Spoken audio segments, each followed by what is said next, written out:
Political heat rises in Rajasthan. Chief Minister Ashok Gehlot calls for another cabinet meeting to rework on the governor's proposal, requesting him to convene an assembly session. The governor says no one is above the constitutional ethos. Supreme Court to hear the plea on Monday. India achieves a record number of more than 4,20,000 COVID tests in a single day. Centre advises all states to keep up its proven and successful strategy of aggressive testing, tracking and treatment to get the positive results. Armed forces gunned down two unidentified terrorists in an encounter in Jammu and Kashmir's Ranbirgarh today. Joint team of police and army have recovered one AK-47 and pistol. Cordon and search operation is underway.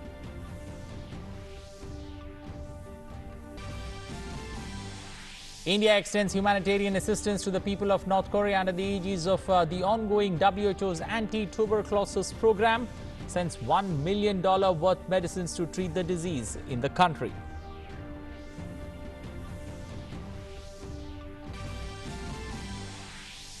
The flood situation in Assam and Bihar remains grim, several rivers flowing above the danger mark. NDRF teams deployed in rescue and relief operation. President Ram Nath Kovind flags off trucks with carrying relief material from Rashtrapati Bhavan to the affected regions in Uttar Pradesh, Bihar and Assam. Good afternoon, welcome to English News. I'm Anil Thomas. Now for the stories in detail, starting first up, heading to Rajasthan. Following a day-long drama by the ruling Congress over the delay in convening the State Assembly session, Rajasthan Governor Kalraj Mishra issued a statement late on Friday night saying that no one is above the constitutional ethos. The statement further stated that there should be no pressure politics of any kind. Posing 6 queries to the state government over its demand to call an emergency assembly session, Governor Mishra said that the communication to call a session at very short notice was presented before him on the night of July 23rd. 6 questions were also posed in the statement. These include the date on which the assembly session is to be convened, which has not been mentioned in the state cabinet note nor has been approved by the cabinet. Instruction giving details on how the session will be called considering the rapid spread of corona in the state. No justification or agenda proposed by the government to call the session at a short notice through a 21-day notice is mandatory to call a session. State government instructed to ensure freedom and free movement of all MLAs. Matter of disqualification of some MLAs under consideration by the High Court and the Supreme Court, which the state government has to take cognizance of. Every action should be taken in accordance with the constitutional decorum and laid down rules. If the state government enjoys a majority, what is the justification for convening the session to seek a confidence vote? Meanwhile, the state cabinet meeting will be held this evening to discuss the political situation in the state, to rework the proposal for the governor, requesting him to convene an assembly session. The proposal to be sent to the governor will also be revised during the meeting. Earlier also, a cabinet meeting was held at the chief minister's residence late on Friday night to discuss the points raised by the governor on cabinet's proposal. The Rajasthan cabinet on Thursday forwarded a letter to the governor for calling the session, but he did not take any decision so far. Earlier on Friday, the Rajasthan High Court directed the Speaker of Rajasthan Assembly to maintain status quo on the disqualification notices sent to the 19 rebel MLAs, including Sachin Pilot. With this, the High Court also clarified that the matter of disqualification power of the Speaker is not under the jurisdiction of the court. The court has not given any date for further hearing. On the other hand, the case will be heard in the Supreme Court on Monday. The apex court will decide whether the Speaker can take action against the rebel MLAs of the Congress party.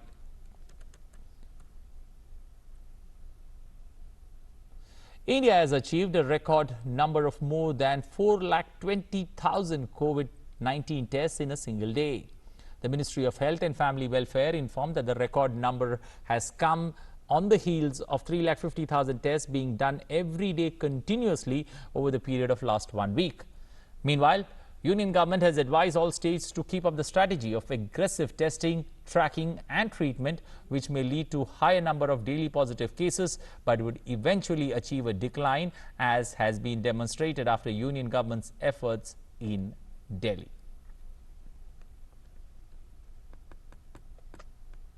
The total number of patients who recovered from COVID-19 reached around 8.5 lakh mark today. The COVID-19 recovery rate has now improved to 63.53% in the country. According to the Health and Family Welfare Ministry, a total of 8,49,431 people have recovered in the country so far.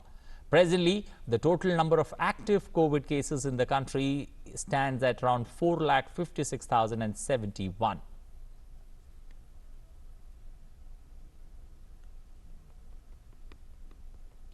Meanwhile, Centre has advised 9 states with high active cases load to ramp up testing with special focus on containment zones and to ensure effective clinical management of COVID-19 cases.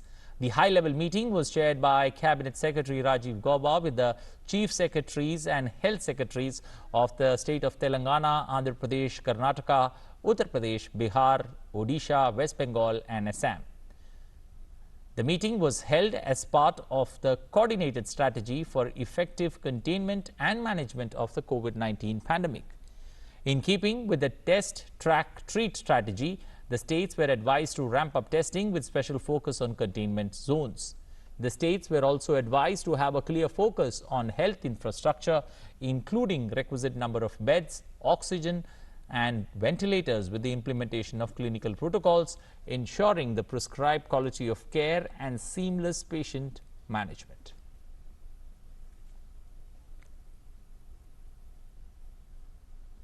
Madhya Pradesh Chief Minister Shivraj Singh Chauhan has tested positive for COVID-19. In a tweet, Chief Minister said, and I quote, "I had symptoms of COVID-19. In the test report, I was found positive. I appeal to all my colleagues that whoever has come in my contact to get tested for COVID-19. My close contacts should move to quarantine. I am following all the guidelines and will quarantine myself according to the doctor's advice. I appeal to the people of my state to be careful. Just a little carelessness invites corona. I made every effort to avoid corona, but people used to meet me on many subjects. I have been reviewing the status of COVID-19 infections in the state every evening since March 25th. Now, I will try to review the situation through video conferencing as much as possible. In my absence, the meeting to review the COVID-19 situation will be held by Home Minister Narottam Mishra, Urban Development and Administration Minister Bhupendra Singh, Medical Education Minister Bishwas Sarang and Health Minister Prabhu Ram Chaudhary. In the wake of rising COVID-19 cases, weekend lockdowns has been imposed in many states. In the hilly state of Himachal Pradesh, government has announced a lockdown for 2 days in Nahan and Badi Barotiwala Nalagrh in Solan district. The lockdown in Nahan in Sirmaur district will remain in force from July 24th midnight to 6 a.m. on 27th of July. While in Nalagarh area of Solan district, the lockdown will be from 25th of July midnight to 6 a.m. on 28th of July. Janata Curfew has been imposed in Nagpur city today and tomorrow. The decision has been taken in a bid to curb the spread of COVID-19. Essential services continue to remain functional during the weekend Janata Curfew. The announcement comes a day after Nagpur district reported 172 new cases of COVID-19. The number of people affected by the virus now stands at 3,465. The press statement issued by the District Information Office says that more than 100 patients have been discharged from the hospitals in the district, taking the number of cured cases, which is now standing at 2,213. Moving to Uttarakhand, the weekend lockdown is also imposed in Dehradun, Udham Singh Nagar, Haridwar and Nainital to curb the spread of COVID-19. As per the guidelines, only the shops selling essential commodities and medical stores would be allowed to remain open for limited hours during the weekend lockdown. Besides construction activities, movement of goods on national highways and state highways are also permitted during the weekend. At present, there are a total of 173 containment zones in Uttarakhand. Among these, 139 are in Haridwar district, followed by 11 in Dehradun, 20 in Udham Singh Nagar and 3 in Uttarkashi district. Moving down south to Kerala, in Kerala, the state government has announced that there will not be another complete lockdown in the state. However, the surveillance will be strengthened. The Chief Minister met the opposition party leaders to discuss the COVID-19 situation in the state. The Chief Minister said an action plan has been devised to tackle the super spread of the virus by adopting a cluster-based approach. Meanwhile, Kerala Cabinet has decided to cancel the assembly session, and a special cabinet meeting will be held on Monday where decision will be taken on imposing a complete lockdown in the state. Citing the number of COVID-19 cases that are on a rise, the government earlier announced a triple lockdown in Thiruvananthapuram and the containment areas. Triple lockdown will continue till July 28th. Moving to Bhopal, in Bhopal, 10-day lockdown began from Friday 8 p.m. and will remain in force until 4th of August till 5 a.m. in the morning. All commercial establishments except special services will remain closed. Supply of vegetables and milk and essential services will remain open along with industries. Medical services, government ration shops will also remain open during this particular period of lockdown. There will be a ban on any kind of functions or gathering in Bhopal, and all the religious places will be completely closed during this 10-day period. Transport services to be completely suspended during the lockdown phase. Ministry of External Affairs in a statement said that India has extended medical assistance worth about $1 million to North Korea in response to a request received from the World Health Organization. The MEA further said that India is sensitive to the shortage of medical supply situation in North Korea and decided to grant humanitarian assistance of $1 million in the form of anti-tuberculosis medicines. The assistance is under the aegis of the ongoing World Health Organization anti-tuberculosis program in North Korea. The government, meanwhile, has extended the cap on domestic airfares at the upper and lower levels till November 24th. This is a 3-month extension. As earlier, the fare cap will remain in place till August 24th. It has also been decided that domestic flights will remain at the current 45% till November 24th. In May, the Union Minister for Civil Aviation, Hardeep Singh Puri, had said that in the minimum fare for Delhi-Mumbai will be charged at 3,500 and the maximum fare would be 10,000. Ministry of Civil Aviation has extended this for another 3 months. News now from Jammu and Kashmir. 2 terrorists were eliminated in an encounter that broke out at Ranbirgarh in Panzinara area near the outskirts of Srinagar early this morning. Security forces launched a cordon and search operation following specific information about the presence of terrorists there. As the forces were conducting the search, terrorists fired upon them. The forces retaliated, which resulted in a gunfight. Operation has been concluded as of now, and the identity of the slain terrorist is being ascertained. A joint team of police personnel and security forces is carrying out the search operation, wherein 1 AK-47 and pistol has been recovered. A joint team of police armies launched a cordon and search operation in that particular area. President Ram Nath Kovind completed 3 years in office today. Under the guidance of President Kovind, Rashtrapati Bhavan achieved many milestones. The president visited 19 states and 4 union territories in the 3-year period of his presidency. Rashtrapati Bhavan is open for public visitors 4 days a week, Thursday to Sunday. However, the Mughal Garden and the public tour of Rashtrapati Bhavan is closed since March 7th and March 13th respectively as a precautionary measure against COVID-19. The Supreme Commander of the Armed Forces paid tributes to martyrs at Chinar Corps War Memorial in Srinagar on Kargil Vijay Divas. He also presented colours of Corps of Army Air Defence at Gopalpur, Odisha. He also presented colours to Army Aviation Corps in Nasik. The President also presented colours to the Indian Naval Academy in Erimala in Kerala. He attended the Army Day, Navy Day and Air Force Day receptions in the past 1 year.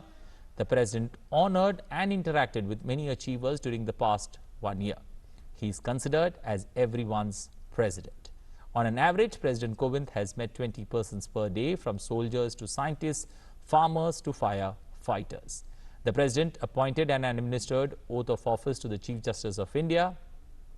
He has also given assent to 48 bills of the Union government and 22 bills of the state governments. 13 ordinances have also been promulgated by the President during the past 1 year. President Kovind also hosted the 50th Conference of Governors and Lieutenant Governors at Rashtrapati Bhavan. This is the 50th such conference held in Rashtrapati Bhavan and the third conference presided over by President Kovind. President Ram Nath Kovind, along with the First Lady and other members of the family, joined the fellow citizens and expressed their gratitude towards all those who are safeguarding the health of the nation in spite of the grave risk to them and their families. President Kovind donated his 1 month's salary to the PM Cares Fund and has decided to forego 30% of his salary for a year. The Rashtrapati Bhavan has rationalized its expenditure for optimal use of resources. Prime Minister Narendra Modi will share his thoughts with the people in the country and abroad in his Manki program on All India Radio tomorrow at 11 a.m. It will be the 67th episode of Prime Minister's monthly radio program. It will be broadcast on the entire network of All India Radio and Doordarshan and also on AIR News website, that's www.newsonair.com, and News on AIR mobile app. It will also be streamlined live on YouTube channels of All India Radio, DD News, PMO and Information and Broadcasting Ministry.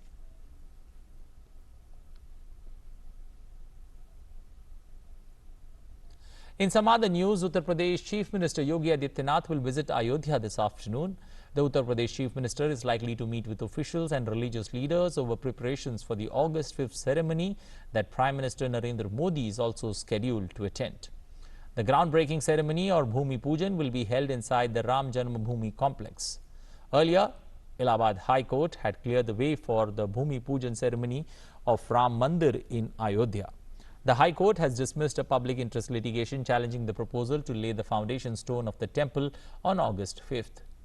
Allahabad High Court has also said that it expects Uttar Pradesh state government and the organizers to follow protocols like social distancing to curb the spread of COVID-19 during the ceremony.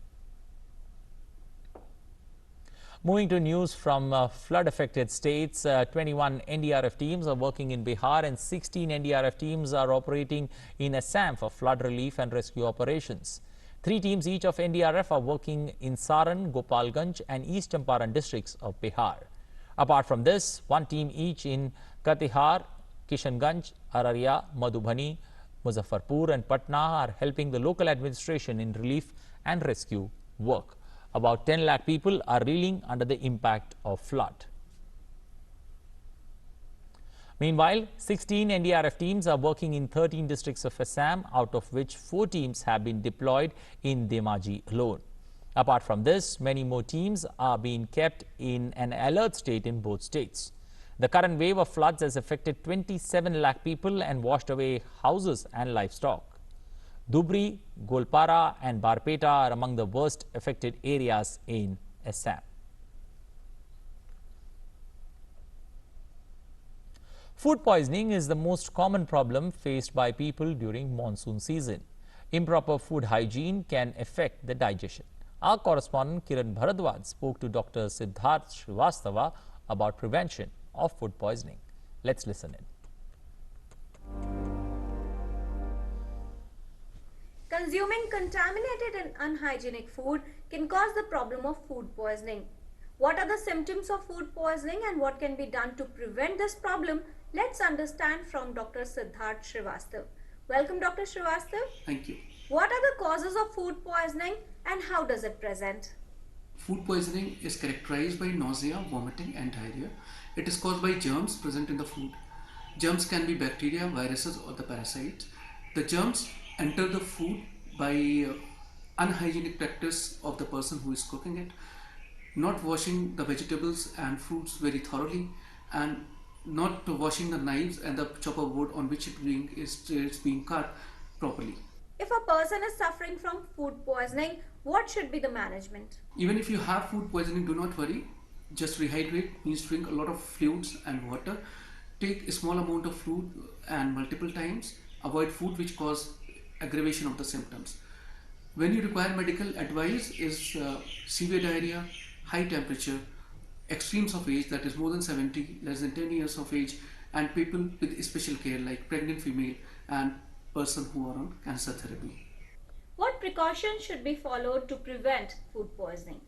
Most important thing is prevention of food poisoning.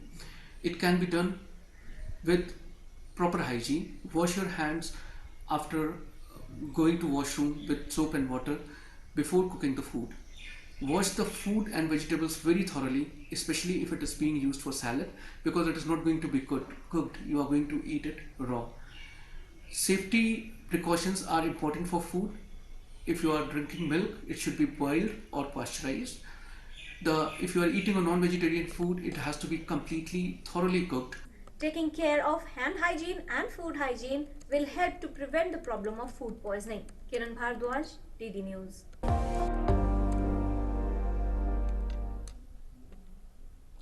Well, moving on, in Germany, a special army program has been organized to train service dogs to identify the COVID-19 people by using the people's saliva.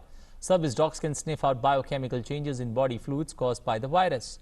A French veterinary team is also training dogs to sniff out COVID-19 sufferers from the smell of their sweat. Meanwhile, health ministries from Germany state have agreed to roll out free coronavirus testing at airports for travelers returning from high-risk countries. Tests will be offered within 72 hours of their arrival. People who do not take the test will be required to complete the 2-week quarantine as before.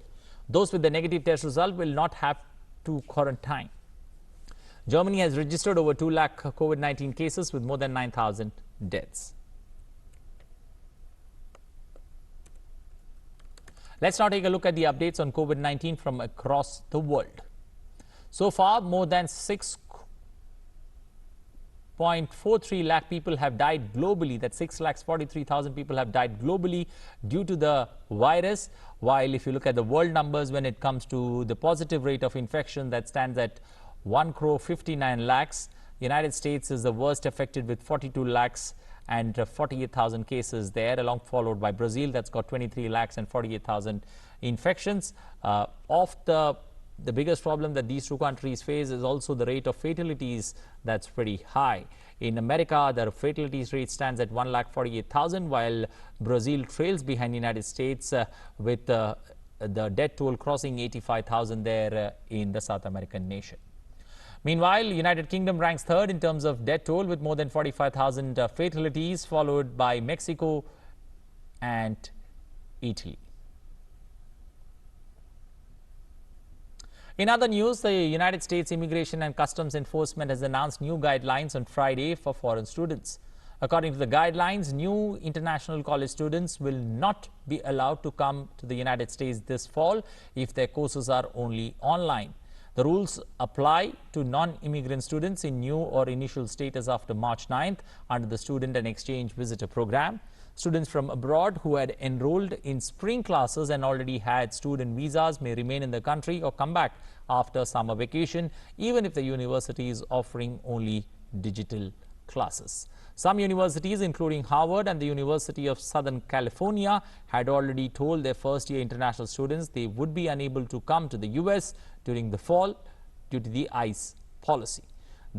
They encourage these students to start online or defer the beginning of their studies courses. On to sports, the 2020-21 Premier League and English Football League seasons will start on the 12th of September. In the top flight, the campaign will end on 23rd of May, while the Championship League 1 and League 2 seasons will culminate on the 8th and 9th of May. Next season's playoff finals will take place on the final weekend in May. The current Premier League season will end on Sunday, and after it was suspended for 3 months due to COVID-19 pandemic, the regular championship season concluded on Wednesday with the playoffs finishing on the 4th of August. Well, that's all we have time for in this edition of news, but remember to follow social distancing norms and also to wash your hands every 20 minutes with soap or sanitizer. That's all. Thanks for watching. Bye-bye. Take care.